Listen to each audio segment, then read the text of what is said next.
Hi guys, welcome back to my channel Monalisa Sanskrit youth career पर।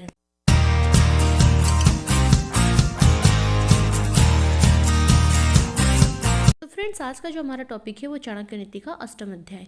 इसमें पहला श्लोक कहा, अधमाः धनम इच्छन्ति धनम मानम च मध्यमाः उत्तमाः मानम इच्छन्ति मानो ही महताम धनम। यानी अधम व्यक्ति अर्थात जो मूर्ख लोग होते हैं वो इस संसार में केवल मात्र धन इच्छा करते हैं। जो मध्यम लोग होते हैं वो धन के साथ साथ सम्मान भी चाहते हैं, और जो उत्तम कोटि के लोग होते हैं वो केवल मात्र सम्मान ही चाहते हैं। इक्षुरापः पयो मूलम तांबूलम फलम औषधम भक्षयित्वापि कर्तव्याः स्नानदानादिकाः क्रियाः। यानी गन्ना, पानी, दूध, कंदमूल, पान, फल तथा दवाइयों का सेवन करने के बाद भी स्नान आदि और धर्म कार्य किया जा सकता है। दीपो भक्षयते ध्वान्तम कज्ज्वलम च प्रशूयते यदन्नं भक्षयेन्नित्यं जायते तादृशी प्रजा। यानी दीपक अंधकार को खाता है और उससे काजल की उत्पत्ति होती है। इसी प्रकार मनुष्य जैसा अन्न खाता है वैसा ही उसकी संतान उत्पन्न होती है। वित्तं देहि गुणान्वितेषु मतिमन् नान्यत्र देहि क्वचित् प्राप्तं वारिनिधेर्जलं धनमुखे माधुर्ययुक्तं सदा जीवांस्तावरजं गमांश्च सकलान् संजीव्य भूमण्डलं भूयः पश्य तदेव कटिगुणितं गच्छन्तं मम्भोनिधिं। यानी बुद्धिमान या अच्छे गुणों से युक्त मनुष्य को धन दो, गुणहीनों को मत दो। समुद्र का खारा पानी बादल की मीठे पानी से मिलकर मीठा हो जाता है, और इस संसार में रहने वाली सभी जड़ चेतन चर और अचर जीवों को जीवन देकर फिर समुद्र में मिल जाता है। चांडालानां सहस्रे च सूरिभिस्तत्त्वदर्शिभिः एको ही यवनः प्रक्तो न नीचो यवनात् परः। यानी तत्व को जानने वाले विद्वानों ने ये कहा है कि हजारों चंडालों के समान एक यवन अर्थात म्लेच्छ धर्म विरोधी होता है, इससे बढ़कर कोई नीच नहीं होता। तैलाभ्यंगे चिताधूमे मैथुने क्षौरकर्मणि तावत् भवति चंडालो यावत् स्नानम न च आचरेत्।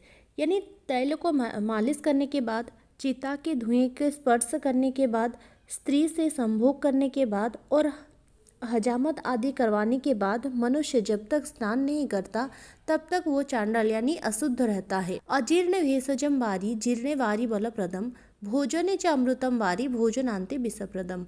यानी अपच की स्थिति में जल पीना औषधि का काम करता है, और भोजन के पच जाने पर जल पीने से शरीर का बल बढ़ता है।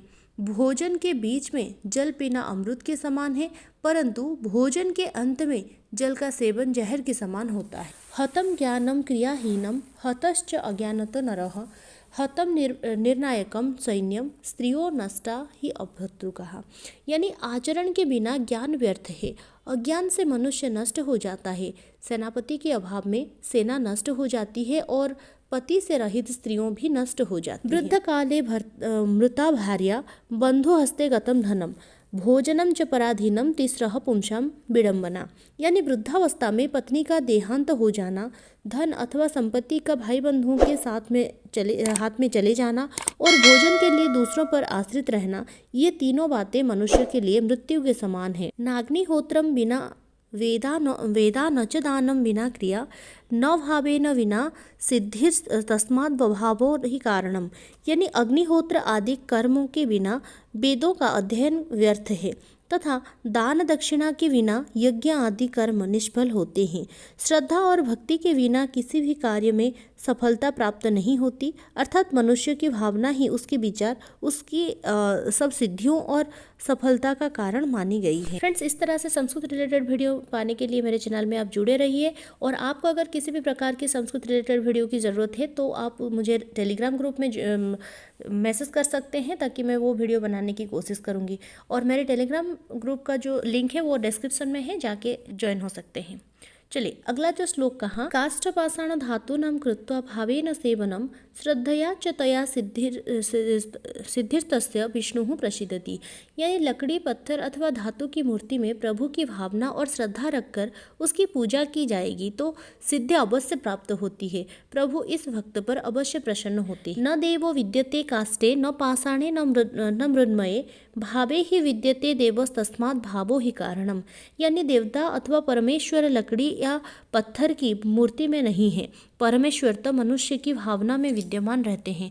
अर्थात जहाँ मनुष्य भावना द्वारा उसकी पूजा करता है वहीं वे प्रकट होते हैं। शांति तुल्यम तपो नास्ति न संतोषात् परम सुखम न तृष्णायाः परो व्याधिर न च धर्मोदया परः, यानी शांति से बढ़कर कोई तप नहीं है, संतोष से बढ़कर कोई सुख नहीं, तृष्णा से बढ़कर कोई रोग नहीं, दया भावना से बढ़कर कोई धर्म नहीं। क्रोधो वैवस्वतो राजा तृष्णा बैतरणी नदी विद्या काम दुधा धेनु संतसो नंदनम मनम, यानी क्रोध यमराज के समान है, तृष्णा जो है वो बैतरणी है, विद्या कामधेनु है और संतोष नंदनवन अर्थात इंद्र के उद्यान के समान है। गुणो भूषयते रूपम शीलम भूषयते कुलम सिद्धिर्भूषयते विद्याम भोगो भूषयते धनम, यानी गुणों से मनुष्य के सौंदर्य की वृद्धि होती है, शील के कुल की शोभा होती है, कार्य में सफलता से विद्या शोभित होती है और धन के सही उपभोग से धन की शोभा बढ़ती। निर्गुणस्य हतम रूपम दुःशीलस्य हतम कुलम असिद्धस्य हता विद्या अभोगेन हतम धनम, यानी गुणहीन मनुष्यों का सुंदर अथवा रूपवान होना व्यर्थ होता है। जिस व्यक्ति का आचरण शील से युक्त नहीं उसके कुल में निंदा होती है। जिस व्यक्ति में किसी कार्य को सिद्ध करने की शक्ति नहीं, ऐसे बुद्धिमान व्यक्ति का विद्या व्यर्थ है।